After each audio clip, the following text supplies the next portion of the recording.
At 5:42 on a Friday afternoon, your phone rings beside the office elevator. You have waited 3 weeks for this call.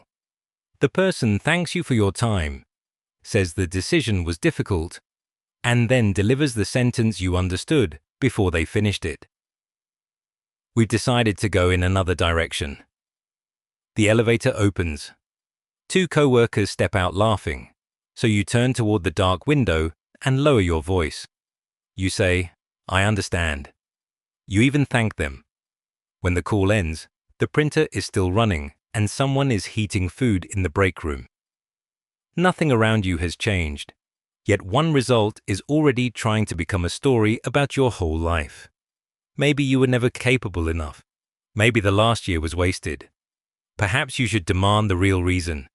Resign before anyone can pity you, or pretend the opportunity never mattered. The event took less than a minute. The interpretation could govern the next 6 months. Mental strength is decided inside that gap, not by whether you feel the blow, but by what receives authority after it. These 8 lessons will show you how to stop pain from becoming panic, panic from becoming a reckless decision, and one defeat from becoming a verdict on your identity. By the end, you will have a practical system for the first hour, the first day, and the difficult weeks that follow. The lessons are ruthless, but not toward other people. They are ruthless toward self-deception, emotional impulse, fragile pride, and the habits that make one event larger than it is. Machiavelli was writing about rulers who lost states, not about modern emotional resilience. In chapter 24 of The Prince, he criticizes leaders who remained comfortable during quiet periods, failed to prepare for changing conditions, and blame fortune when crisis exposed them. The setting was political. The modern analogy is personal.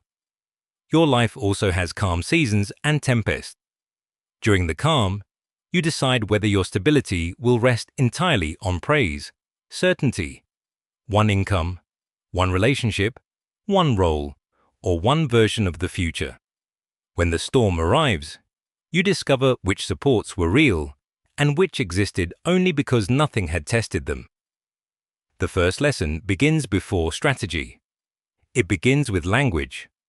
Separate the event from the verdict. Which event do you most often turn into a verdict? Rejection, criticism, uncertainty, or a mistake you made yourself? Keep the answer in mind. It will reveal where the next lesson has the most work to do. The event is simple.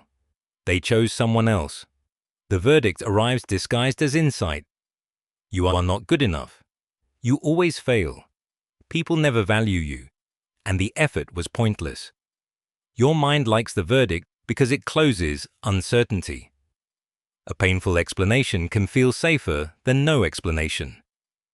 If the failure proves something permanent about you, then you no longer have to wait, investigate, or risk hope again. But certainty purchased through self-condemnation is still distortion. Describe what happened in language a camera could record. The proposal was rejected. The person did not reply. My manager criticized the result in front of the team. The payment is late. I broke the promise I made this week. Then notice what you're adding. They think I am incompetent. I will never recover. Everyone noticed. This always happens to me. The first sentence may require action. The second may be fear trying to write policy. Accurate language is not false positivity. The rejection may reveal a weakness. The criticism may contain truth. The financial problem may be serious. You are not protecting yourself from facts. You are preventing facts from being buried beneath a total judgment. At work, this means asking what was missing instead of deciding your career is over. In family conflict, it means addressing the exact disrespect instead of reopening every wound from 10 years. In private discipline, it means treating one failed day as evidence about the system, not proof that change is impossible.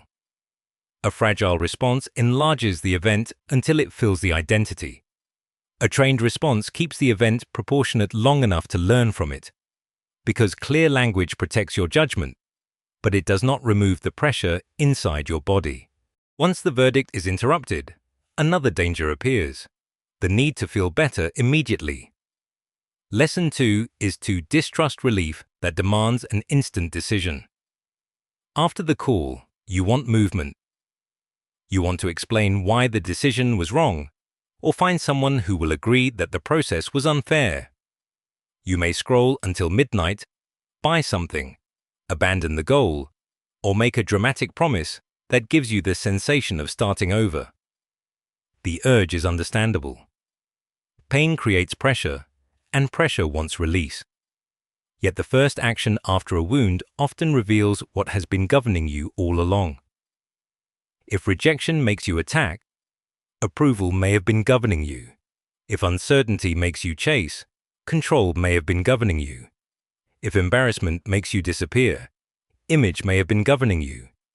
If one failure makes you abandon the effort, comfort may have mattered more than the goal. The ruthless response is not to deny the urge. It is to refuse the urge authority while it is loudest. Set rules for hard moments before the next one arrives. No irreversible message for 1 hour after public criticism. No quitting decision on the day of rejection. No large purchase meant to change a feeling. No promise made from shame. No argument continued after your body has moved into panic. A delay is not cowardice. It is temporary protection around judgment. You may still send the message tomorrow. You may still leave the job, confront the issue, withdraw from the arrangement, or change the plan completely. The difference is that the action will answer the situation rather than the first demand for relief. The person who can survive an uncomfortable hour without creating a second crisis becomes harder for circumstances to control. But a pause only protects the moment. It does not explain why some people recover faster than others from the same kind of blow. For that, you have to examine what existed before the call arrived. Lesson 3 is to build reserves while life is still calm. Most people wait for the storm before discovering that their emotional life has no margin. Sleep has been neglected. Money has no buffer. Every source of confidence comes from performance. Difficult feelings are escaped through distraction. Private promises are treated as optional because breaking them brings no immediate punishment. Then, several pressures arrive together, and the collapse is called sudden. It may be sudden in visibility, but not in construction. Mental preparation is usually ordinary. You keep one promise when nobody is watching. You save a small amount before the emergency. You maintain a friendship that is not built around usefulness. You learn to hear criticism without defending your entire identity. You finish difficult tasks before urgency turns them into panic. You also allow small disappointment to remain disappointing. You do not demand that someone rescue your mood every time the day refuses to cooperate. These choices look unimpressive during calm weather. That is why they are postponed. Later, they become the walls you reach for when a result goes against you. Preparation also means creating more than one source of meaning. If your whole identity rests on one role, one relationship, one audience, or one future, any threat to it begins to feel like an attack on existence itself. You do not need to care less. You need more than one supporting structure. Work can matter deeply without becoming the only evidence that you matter. A relationship can be precious without becoming the only place your identity lives. A goal can deserve years without gaining the right to erase every other part of you when circumstances change. This is discipline, but it is also mercy toward your future self. The person standing in the storm should not have to build every shelter while already getting wet. Preparation protects your inner position. It cannot, however, control the story other people tell about your setback. That is where many disciplined people still lose enormous amounts of energy. Lesson 4 is to accept that being misunderstood is sometimes an unavoidable cost. On Monday morning, someone asks whether you received the decision. You say yes. They tilt their head and offer the kind of sympathy that makes you feel smaller. Another person says, maybe it just wasn't meant for you. Someone who never saw the work gives advice about what you should have done differently. The wound changes. It is no longer only the lost opportunity. Other people are building an explanation while you are still trying to understand what happened. You want to correct every version. You want them to know how close you were, how much was outside your control, how good the work actually was, and why their casual conclusion is incomplete. Sometimes clarification matters. A false claim at work may need evidence. A damaged reputation may require a direct response. Silence is not automatically strength. There is still a limit beyond which explanation becomes a demand that everyone carry the correct picture of you at all times. That demand will exhaust you. Some people will misunderstand your boundary because the old version of you was more convenient. Some will call patience weakness because they only recognize force. Others will interpret quiet recovery as indifference, a change plan as failure, or privacy as secrecy. You can spend your life correcting witnesses who are not responsible for your future. A Machiavellian view takes reputation seriously, but reputation is not protected by answering every opinion. It is protected through consistent conduct, useful evidence, and selective correction where consequences are real. Before explaining, ask 3 questions. Is this person responsible for a decision that affects me? Is a false claim producing a concrete consequence? Will one clear correction improve the situation? When the answers are no, explanation may only be feeding the need to be seen correctly. Which is harder for you, accepting the loss or allowing someone else to hold an incomplete opinion about it? The answer shows whether pain or image has a stronger claim on you. Yet restraint has a hidden danger. You can stop explaining, appear composed, and still allow the event to shrink your life. Silence may preserve dignity, while avoidance quietly takes control. Lesson 5 is to return before discomfort becomes your authority. A week passes.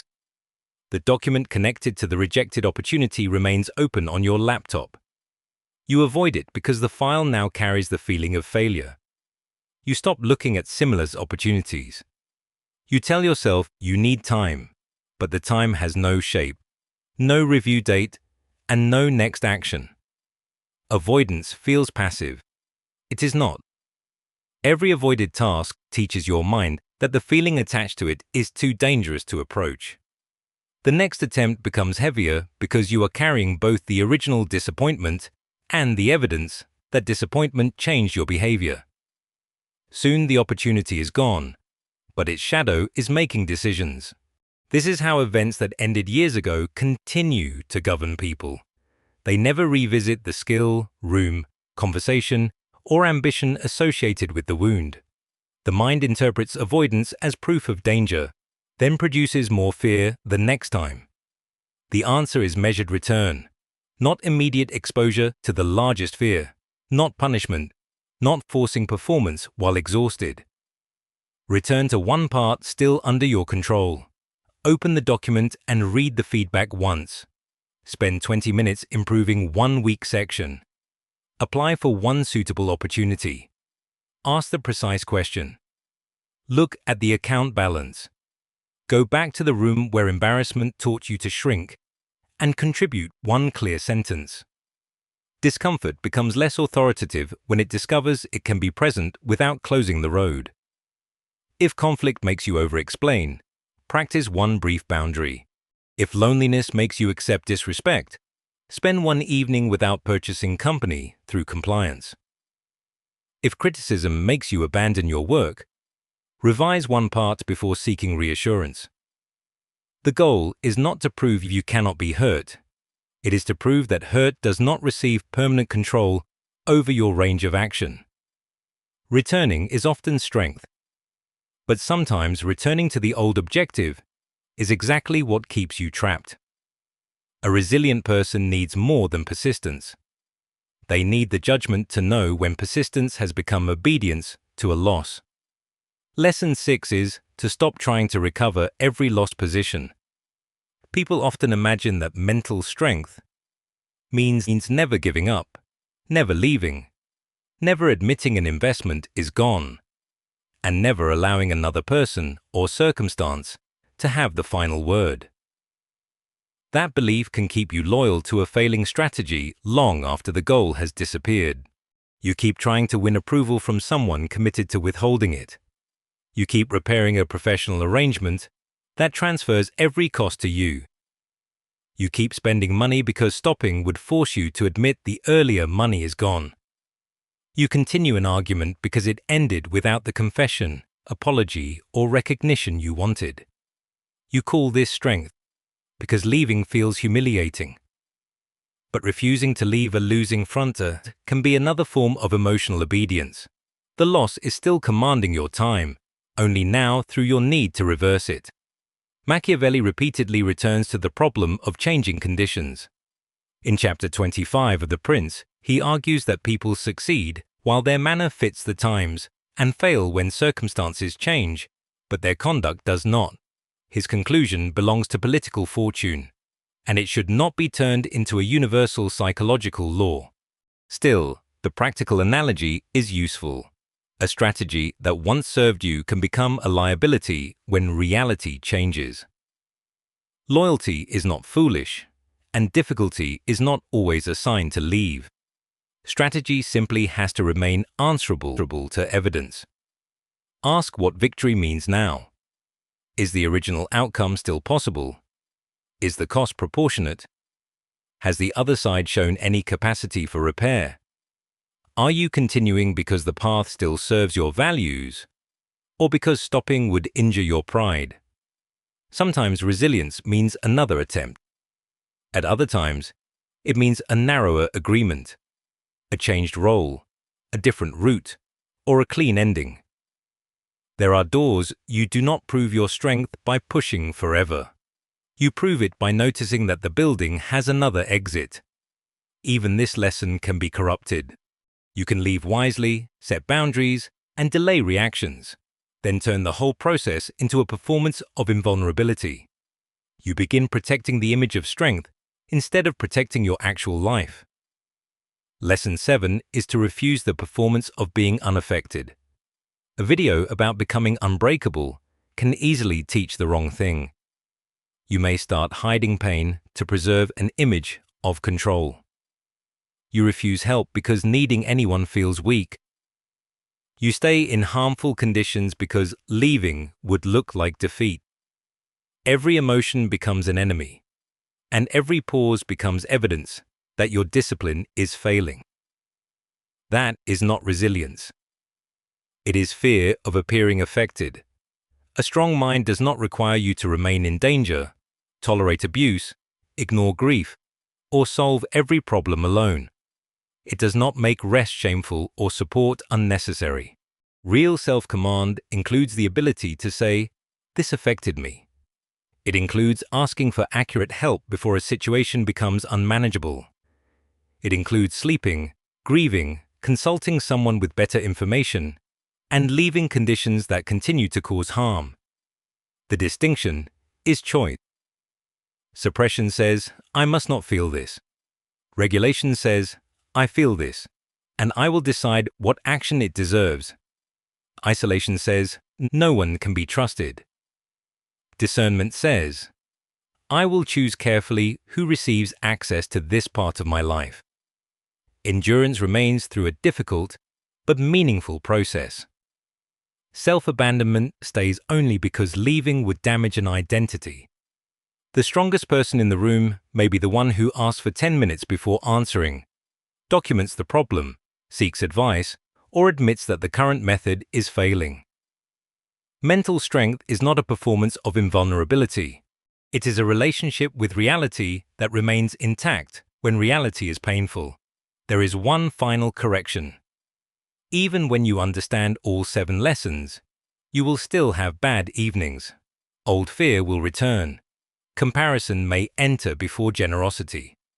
The mind may repeat a verdict you thought you had already defeated. The last lesson decides whether those moments become proof of failure or evidence of growth. Lesson 8 is to measure recovery by return, not by never falling. A new opportunity may reopen the old rejection. Someone else may receive what you wanted. You may lose a day to anger, avoidance, or self-doubt even after understanding everything here. The perfectionist calls this proof that nothing changed. A stronger standard asks how long it took you to return and what you returned to. Return to the facts.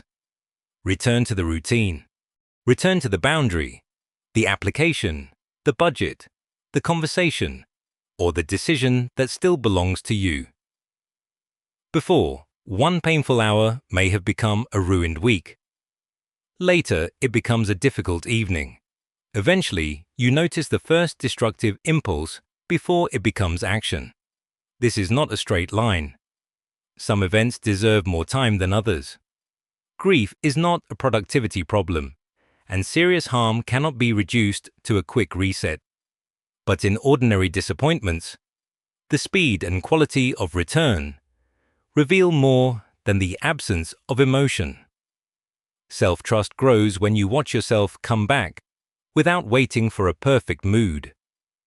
A bad result can alter your plan without erasing your direction. You can lose an opportunity without losing access to effort. You can be disappointed in yourself and still become the person who makes the repair. Now put all 8 lessons into one response system for the next call, message, meeting, mistake, or financial surprise that changes the emotional temperature of your day. First, stabilize your body before interpreting your future. Put both feet on the floor. Slow the next breath. Drink water. Walk for 5 minutes. Leave the room when remaining there will turn pressure into spectacle. This is not the solution. It is the first protection against making a permanent decision from a temporary physical state. Second, write the camera sentence. What happened without motive, prophecy, or insult? The application was rejected. The payment did not arrive. They criticized the work in the meeting. I missed the deadline. Clarity narrows the battlefield. Third, separate damage from discomfort. What concrete harm exists now, and what feels unbearable because shame, uncertainty, or disappointment is present? Damage may need documentation, a boundary, professional advice, a financial adjustment, or immediate safety. Discomfort may need time, support, and the refusal to create a second problem. Fourth, protect the next 24 hours from irreversible action. Do not resign, retaliate, publish, confess everything, spend heavily, or end something important solely to escape the first wave. Emergencies require action. Most emotional storms require a pause before action becomes accurate. Fifth, choose one defensive move and one constructive move. Save the message. Clarify the agreement. Cancel the unnecessary expense. State the boundary. Ask for the decision in writing. Then complete the next task. Request useful feedback. Update the plan. Contact one trustworthy person. Or repair the promise you broke. Protection without movement becomes hiding. Movement without protection becomes repeated damage. Sixth, decide what does not deserve an answer. Not every opinion, provocation, vague criticism, or private interpretation requires your energy. Where a response is necessary, make it clear and proportionate.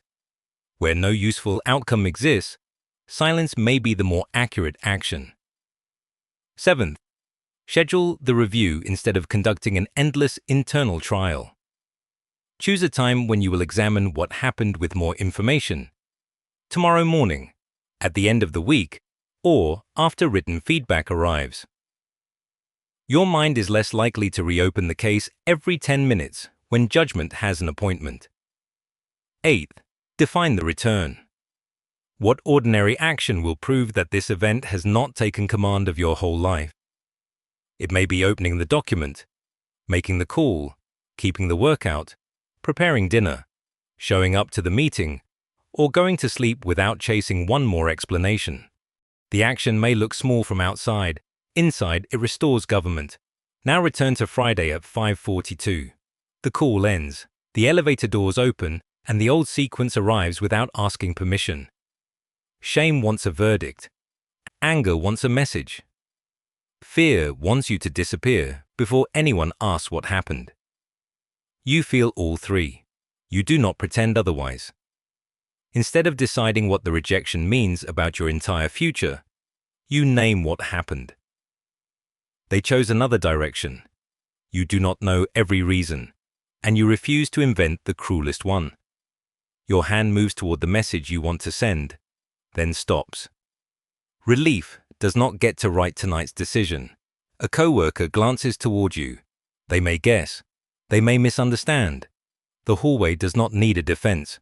Before leaving, you place one sentence in Monday's calendar. Request specific feedback.